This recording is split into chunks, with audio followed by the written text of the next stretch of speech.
I'm a developer, but more importantly, I'm a cultural preservationist.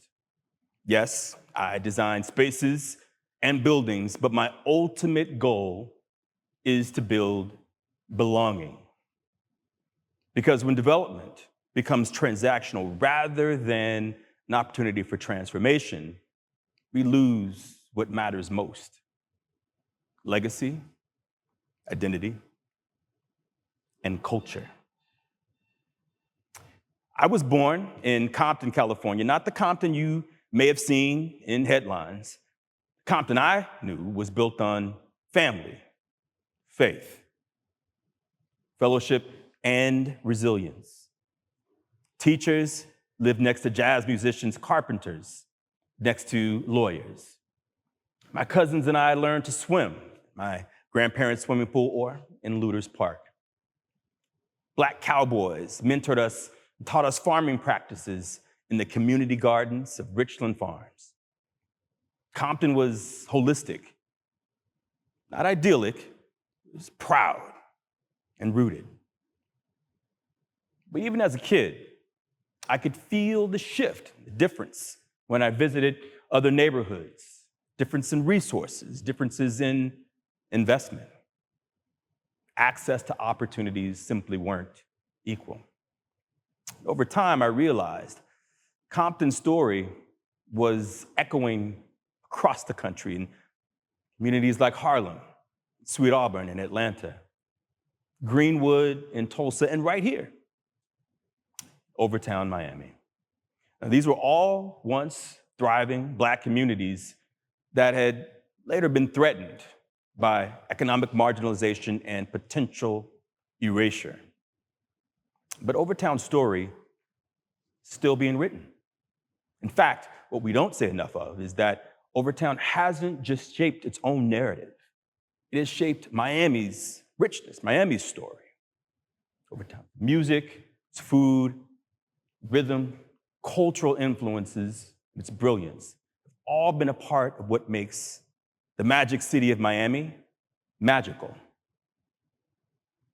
And in its heyday, Overtown was a sanctuary. It was a Black Mecca, a green book destination where Black travelers were found belonging and were living, thriving, while navigating through the segregated Jim Crow South. Little Broadway, now Second Avenue, was anchored by the historic Lyric Theater and the Clyde Killens Pool Hall. Yet icons like Aretha Franklin, Sam Cooke, Ella Fitzgerald, all coming to Overtown after performing in segregated Miami. They came home, socialized for joy and community. It's great. And then, almost without warning, I-95 came. It was carved straight through the middle of the community. It was like splitting a living room in two. Yeah, the pool hall held on for a while, but it eventually closed in the early 1980s. Fast forward, I had the opportunity to restore the pool hall to its original luster and lore. From day one, I knew this wasn't just another construction project. It was a replenishment, a restoration of a cultural anchor. Walking through the building, I could feel the spirit in the walls. It was palpable, the laughter, stories, the pride. The question for me became, how do we bring this spirit back? Today, the pool hall stands restored. It's alive with purpose.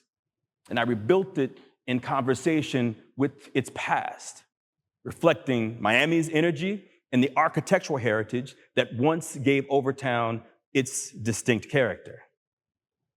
Another part of restoring that spirit meant creating a linkage between the iconic artists, Billie Holiday and Muhammad Ali, that had graced the pool hall previously, celebrating the lineage by connecting the dots to the genius of leading artists today, shaping our culture right now.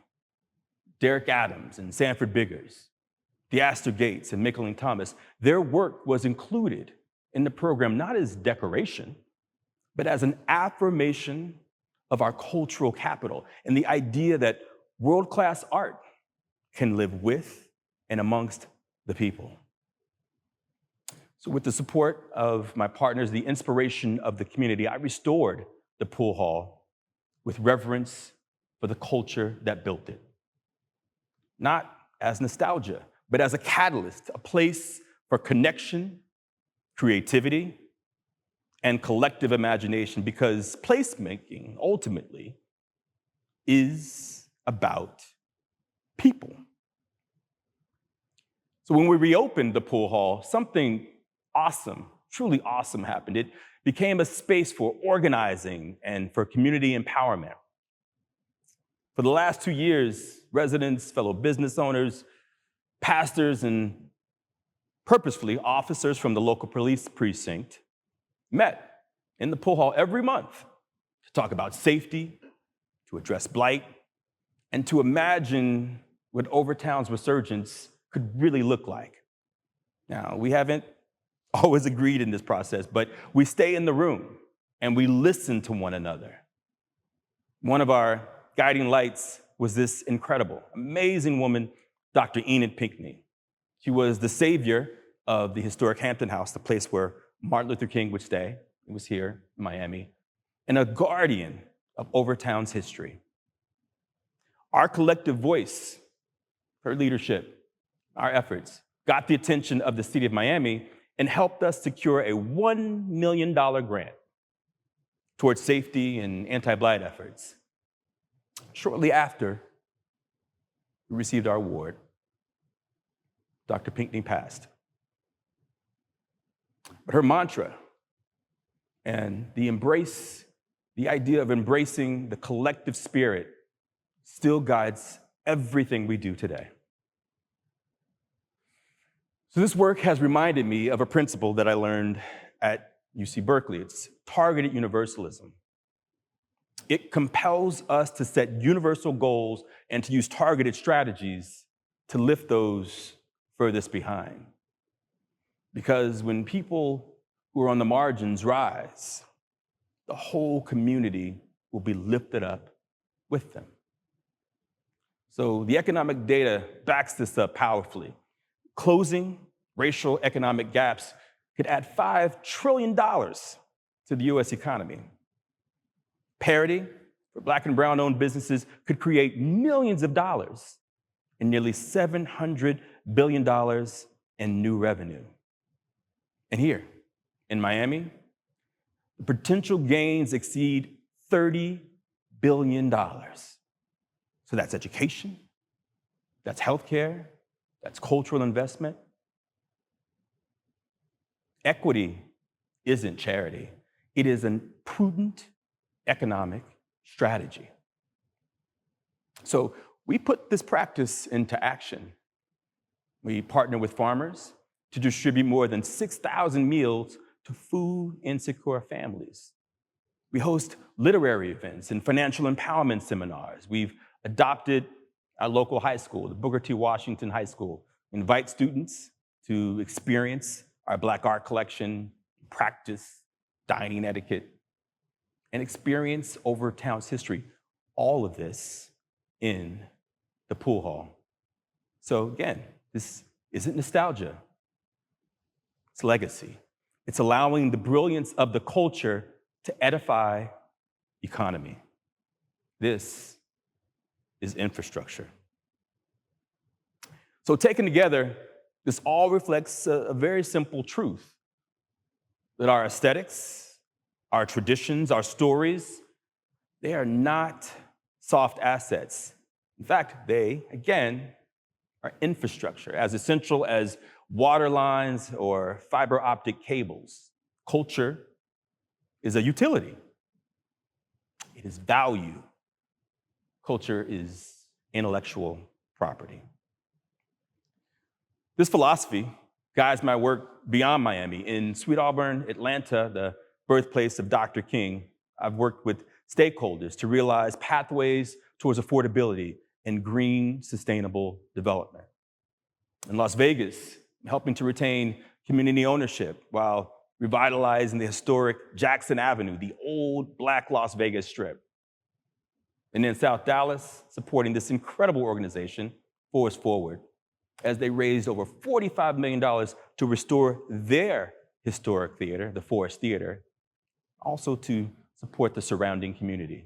So each of these communities shows us that centering culture doesn't just uplift one neighborhood, strengthens an entire region.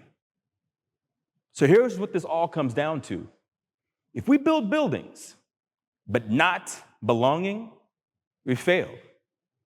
If we create commerce, but not community, we simply miss the mark. Cultural inclusion can't be symbolic. It's got to be structural. It must be protecting people and creating ownership, preventing displacement. If we get this right in Overtown, we can offer a blueprint for communities across the country. You future-proof communities by building on the brilliance that is already there. Marginalized communities, they don't need saviors. They need sustainable systems. Black culture, brown culture, history is not a museum exhibit. It is a generative, powerful force. So let's honor our elders, invest in our youth, and protect the culture that built these communities. Because when we do that, Overtown doesn't just endure, it leads. It becomes a source of strength and creativity, and a reminder that the cultural brilliance of a community has always been there. It's waiting to be leveraged, not exploited, fully recognized and honored. Thank you.